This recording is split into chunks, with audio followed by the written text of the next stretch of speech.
Reeducación por abundancia. Como la Coca-Cola transformó a 371,000 prisioneros alemanes. Antes déjame en los comentarios desde qué lugar del mundo nos escuchas y suscríbete. Estaré saludando. Apertura, el shock de la abundancia. 15 de mayo de 1943. 8:30. Liberty Steep, SS Robert Perry, Atlántico Norte. El Obergefreiter Heinrich Weber no podía creer lo que sus ojos contemplaban en el comedor improvisado del buque de transporte estadounidense. Después de 3 años de raciones cada vez más escasas en el Afrika Korps, pan negro con sustitutos, café de chicoria, carne una vez por semana si había suerte, el desayuno servido a los 2,400 prisioneros alemanes parecía sacado de un sueño imposible. El menú matutino incluía huevos revueltos reales, tocino crujiente, pan blanco fresco con mantequilla sin restricciones, mermelada de fresa, café auténtico que humeaba en tazas de metal, y para su total incredulidad, helado de vainilla como postre, en pleno Atlántico Norte, en mayo de 1943, servido a enemigos capturados. ¿Esto es real?, murmuró Weber a su compañero de catre, el Feldwebel Klaus Müller, veterano de Stalingrado que había visto el colapso gradual del sistema de suministros alemán. Nos da mejor comida que la que teníamos los oficiales en África. Lo que Weber experimentaba era su primera lección involuntaria en el poder de la abundancia estadounidense. Para la Marina de Estados Unidos, proporcionar 3,600 calorías diarias a prisioneros enemigos no era caridad sin estrategia psicológica calculada, la primera fase de lo que se convertiría en la operación de reeducación más exitosa de la historia moderna. Departamento de Guerra, Washington DC, misma fecha. El general Breon Somerville, comandante del Army Service Forces, revisaba estadísticas que revelarían una de las paradojas más extraordinarias de la guerra. Estados Unidos podía permitirse alimentar a sus enemigos capturados mejor que como muchos civiles alemanes habían comido incluso en tiempos de paz. Coronel Patterson consultó a su adjunto logístico. Confirme las cifras de alimentación para prisioneros enemigos. Sí, señor. Prisioneros alemanes, 3,600 calorías diarias según Convención de Ginebra. Comparativamente, civiles alemanes en 1943, 1,800 calorías en ciudades, 2,200 en áreas rurales. Paradójicamente, nuestros enemigos están comiendo el doble que la población civil enemiga. Era una paradoja que ilustraba la diferencia fundamental entre una economía de guerra basada en abundancia versus una basada en escasez. Una lección que 371,000 prisioneros alemanes y 50,000 italianos aprenderían íntimamente durante los siguientes 3 años. Desarrollo técnico, la infraestructura de la abundancia. Camp Crosby, Tennessee, julio de 1943.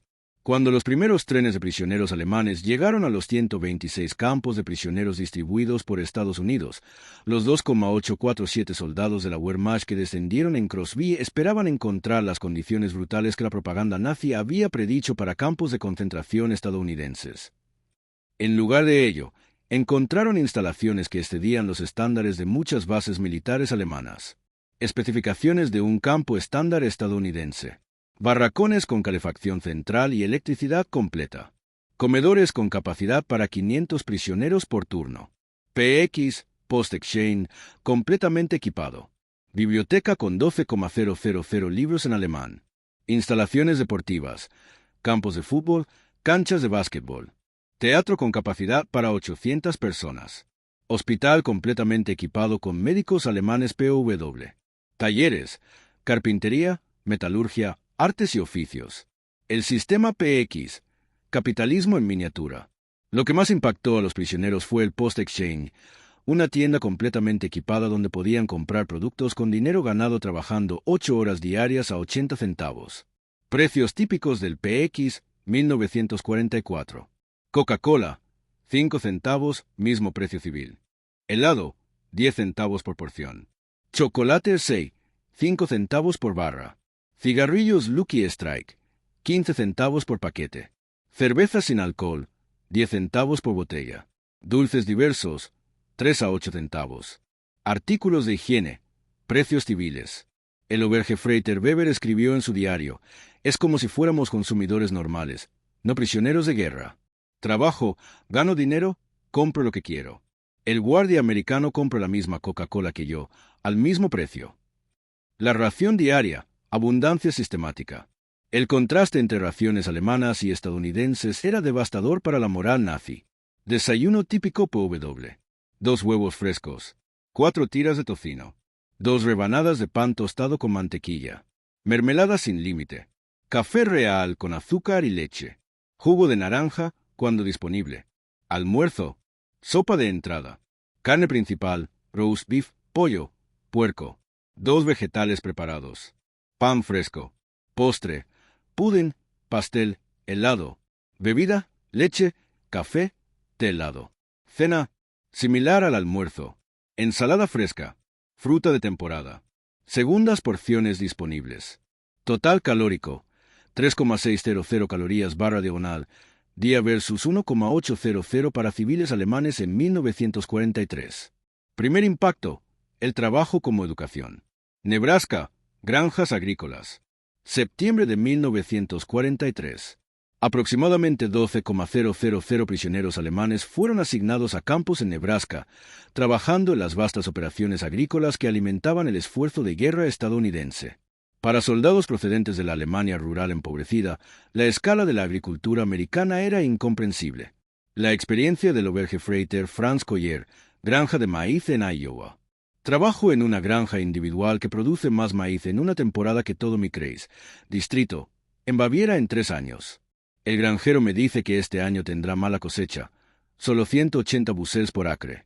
En mi pueblo, 60 bushels era considerado excepcional. Estadísticas que transformaron mentalidades. Granja láctea promedio de Nebraska, 1944. 150 vacas lecheras. Producción diaria, 2,400 galones de leche. Procesamiento, 800 libras de mantequilla semanal. Helado producido y consumido en granja, 50 galones mensuales. Planta procesadora de azúcar, Colorado. 15,000 toneladas de remolacha procesadas diariamente. Azúcar refinada, 2,000 toneladas diarias. Subproductos, melaza, pulpa para ganado. Trabajadores PW asignados, 400. El Feldwebel Klaus Müller, asignado a una planta de conservas en California, documentó: procesamos 100,000 latas de duraznos en 8 horas. En Alemania, tales cantidades alimentarían a una ciudad completa durante un mes. Aquí van a un solo supermercado en Los Ángeles. La lección involuntaria de la abundancia. Los prisioneros descubrieron que la abundancia estadounidense no era propaganda, sino realidad industrial sistemática. Desperdicio productivo, duraznos imperfectos, alimentaban cerdos. Estándares de calidad, solo productos grado A para consumo humano. Escala inimaginable, plantas procesadoras operando 24 horas, 7 días. Eficiencia maquinaria, una máquina hacía el trabajo de 50 trabajadores alemanes. Desarrollo, las celebraciones que cambiaron mentes. Thanksgiving 1943, la lección de la gratitud compartida. La primera celebración de acción de gracias para prisioneros alemanes proporcionó la demostración más poderosa de la filosofía estadounidense. El comandante William Boyd de Camp Harney autorizó una cena completa que incluía menú de Thanksgiving para POWs, pavo asado de 20 libras por mesa, 10 prisioneros, jamón glaseado con piña, puré de papas con gravy, relleno de pan con hierbas, salsa de arándano, judías verdes almendradas, rolls de mantequilla calientes, pie de calabaza y pie de manzana, helado de vainilla, café limitado. Pero lo que más impactó no fue la comida, sino la explicación del Chaplain John Morrison. Thanksgiving celebra abundancia compartida. Los primeros colonos americanos casi murieron de hambre, pero indígenas compartieron comida. Desde entonces, compartimos nuestra abundancia, incluso con enemigos, porque creemos que la prosperidad debe ser compartida, no acumulada. Navidad 1943. Generosidad sistemática. La Navidad llevó la abundancia a niveles que desafiaron toda comprensión alemana de la guerra total. Regalos navideños para cada PW. Caja de chocolates variados, 2 libras. Paquete de cigarrillos premium. Artículos de higiene personal. Libro en alemán de su elección. Materiales para escribir cartas. Pequeño radio personal. Solo estaciones estadounidenses. El Gefreiter Otto Brenner escribió a su familia: nos dan regalos de Navidad como si fuéramos huéspedes invitados. El chocolate es mejor que cualquiera que haya probado en Alemania, incluso antes de la guerra. ¿Cómo pueden permitirse esta generosidad con enemigos cuando están luchando en dos frentes? Los paquetes a casa, propaganda involuntaria. Para 1944, el programa Care permitía a prisioneros enviar paquetes de comida a familias alemanas. La ironía era devastadora. Soldados alemanes capturados tenían más comida de la que podían consumir mientras sus familias en el Reich de 1000 años pasaban hambre severa. Estadísticas de paquetes enviados, 1944 a 1945. Total enviado, 2.3 millones de paquetes. Peso promedio, 11 libras de comida procesada. Contenido típico, chocolate, café, azúcar, carne enlatada, leche en polvo, cigarrillos. Valor por paquete, $12, equivalente a $200 actuales. Impacto en moral alemana, devastador. Multiplicación del efecto, la transformación cultural. 1944, el año de la revelación total. Con más de 200,000 prisioneros alemanes trabajando en 48 estados, la educación económica involuntaria había alcanzado escala masiva. Los POWS no solo veían la abundancia, participaban en crearla y comprenderla. Sectores de trabajo y lecciones aprendidas. Agricultura, 60%, 120,000 prisioneros. Granjas familiares que superaban producción de regiones alemanas completas. Maquinaria agrícola que multiplicaba productividad por factor de 10. Desperdicio de alimentos que habría alimentado ciudades alemanas. Ganadería en escalas nunca vistas en Europa. Industria alimentaria, 25%, 50,000 prisioneros. Plantas de procesamiento operando 24/7. Estándares de calidad que descartaban comida imperfecta. Preservación y enlatado en volúmenes industriales. Distribución nacional, mediante redes ferroviarias eficientes. El despertar ideológico involuntario. Testimonio del Obergefreiter Heinrich Weber, 1944. Trabajo en una planta lechera que produce 15,000 galones diarios. El supervisor americano me dice que están teniendo problemas porque no pueden vender todo el helado que producen. Se derrite antes de encontrar compradores. En Alemania, mis hijos no han visto helado en 3 años. Testimonio del Feldwebel Klaus Müller, fábrica de conservas. Ayer tiramos 5,000 latas de duraznos porque las etiquetas estaban torcidas. En Alemania, el contenido habría alimentado a un regimiento durante una semana. Aquí, la perfección cosmética es más importante que la eficiencia de supervivencia. La logística de la generosidad. Lo que más asombró a los prisioneros fue la facilidad con que Estados Unidos manejaba 371,000 POWs sin aparentes tran en su sistema. Transporte, trenes dedicados con vagones comedor completos. Comunicaciones. Sistema postal procesando 200,000 cartas mensuales. Médico. Hospitales POW mejor equipados que hospitales civiles alemanes. Recreación. Instrumentos musicales, equipos deportivos, materiales artísticos proporcionados regularmente. Educación. Universidades por correspondencia disponibles gratis. Clímax. El retorno y la transformación. 1945 a 1946. La repatriación como revelación. La repatriación de prisioneros alemanes comenzó en septiembre de 1945 y continuó hasta julio de 1946. Los hombres que regresaron no eran los mismos soldados capturados. Eran testimonios vivientes de una alternativa económica y cultural que habían experimentado personalmente. Condición física de POWs repatriados. Peso promedio ganado, 15 libras durante cautiverio. Condición dental, significativamente mejorada. Condición médica general, superior a captura inicial. Habilidades adquiridas, 70% había aprendido técnicas estadounidenses. Fluidez en inglés, 60% nivel conversacional. El contraste devastador con Alemania 1945.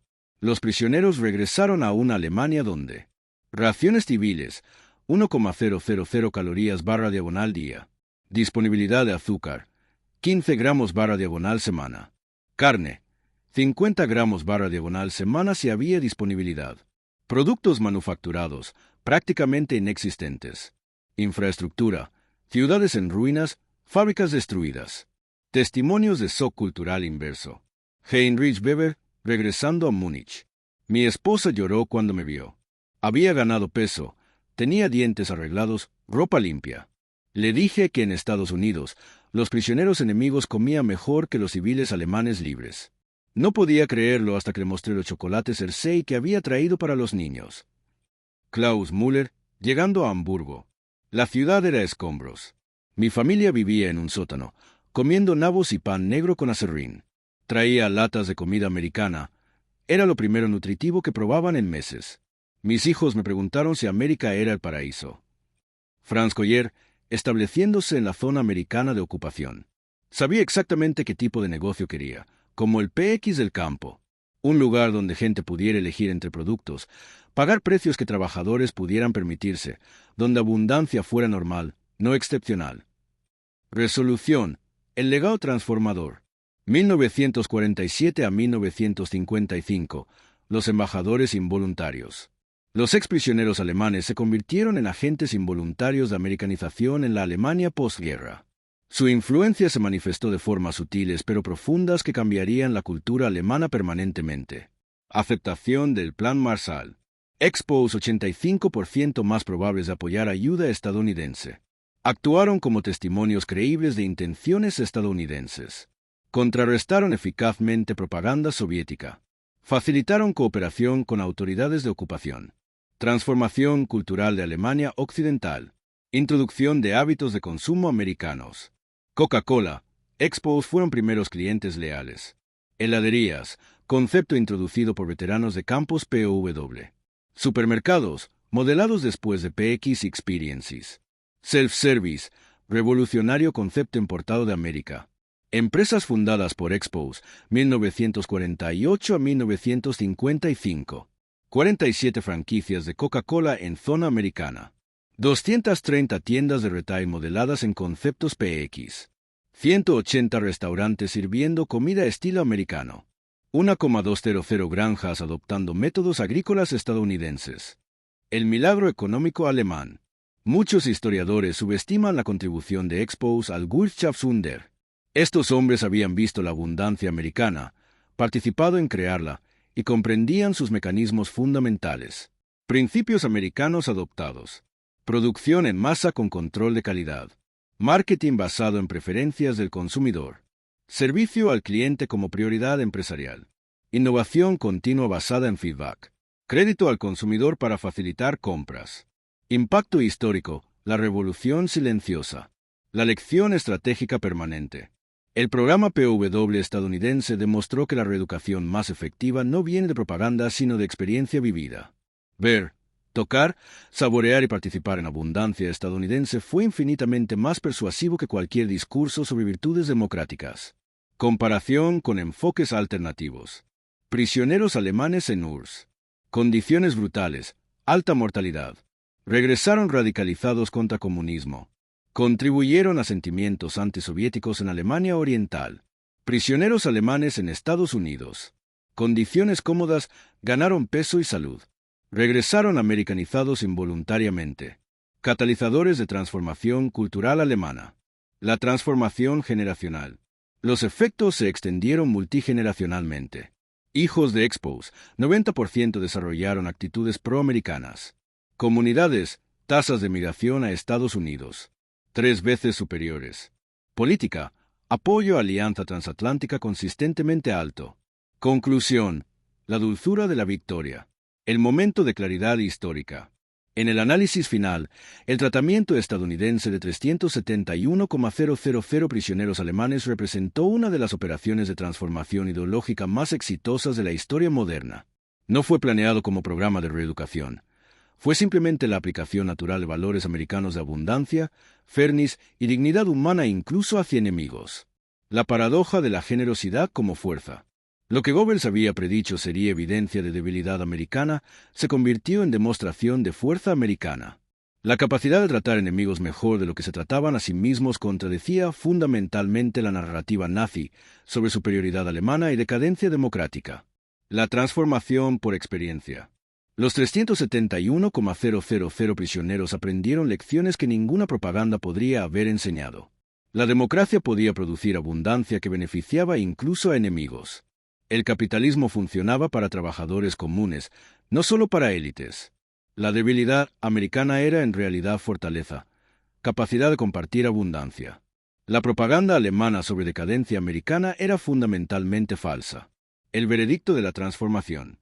Gunther Smith, último superviviente entrevistado, 2024. La gente pregunta cómo Estados Unidos ganó la guerra. Yo les digo, no la ganaron en campos de batalla, la ganaron en el PX. Nos mostraron que enemigos podían volverse amigos, que abundancia podía ser compartida, que generosidad era fortaleza, no debilidad. Cuando tratas prisioneros mejor que su propio país trata ciudadanos, no solo derrotas ejércitos, derrotas ideologías. La lección eterna. El programa PW costó $2.50 mil millones, dólares de 1945, pero generó retornos inmensurables en goodwill alemán hacia Estados Unidos, aceptación del Plan Marshall, Fundación para Alianza Duradera, transformación cultural de Alemania Occidental. En el final, no fueron discursos sobre democracia los que convencieron alemanes, fueron 3,600 calorías diarias, Coca-Cola a 5 centavos, y helado servido a enemigos en medio del Atlántico, lo que demostró que el American Way of Life no era solo diferente, sino fundamentalmente mejor. La moraleja perdurable. La historia de los POWs alemanes prueba que en la era de guerra ideológica, demostrar abundancia y generosidad puede ser más efectivo que desplegar fuerza militar. Los prisioneros que regresaron a casa más gordos y saludables que cuando fueron capturados se convirtieron en mejores embajadores para América que cualquier diplomático oficial. La reeducación más eficaz no vino de programas formales, sino de helado y Coca-Cola, dulzura literal que endulzó corazones alemanes hacia América y plantó semillas de transformación que florecerían durante décadas. Para miles de prisioneros, el primer sorbo de Coca-Cola fría en un PX estadounidense no fue solo una bebida, fue el primer sabor de la libertad, y descubrieron que la libertad, efectivamente, tenía sabor.